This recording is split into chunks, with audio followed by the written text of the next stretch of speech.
Hi everyone, இன்னைக்கு நாம் ப்ரெட்டில் ஹல்வா செய்கிறது எப்படின்னு பார்க்கலாம்.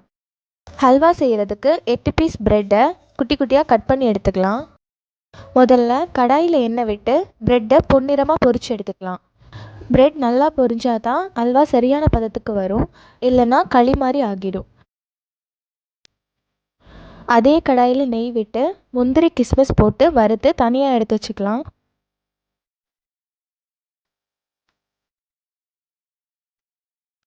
அரை லிட்டர் காய்க்காத பால் எடுத்திருக்கோம், அதை அதே கடாயில் விட்டு நல்லா கொதிக்க வச்சுக்கலாம். பால் கொதி வந்ததும் அது கூட நம்ம பொரிச்சு வச்சுருக்க ப்ரெட் பீசஸை போட்டு கிளறிக்கலாம். கொஞ்சம் கெட்டி பதத்துக்கு வந்ததும் அடுப்பை லோ ஃப்ளேமில் வச்சு அரை கப் சர்க்கரை சேர்த்து கைவிடாமல் கிளறிக்கலாம்.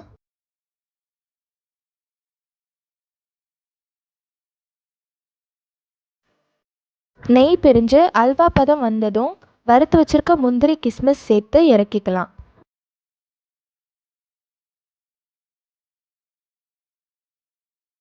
சுவையான ப்ரெட் ஹல்வா ரெடி.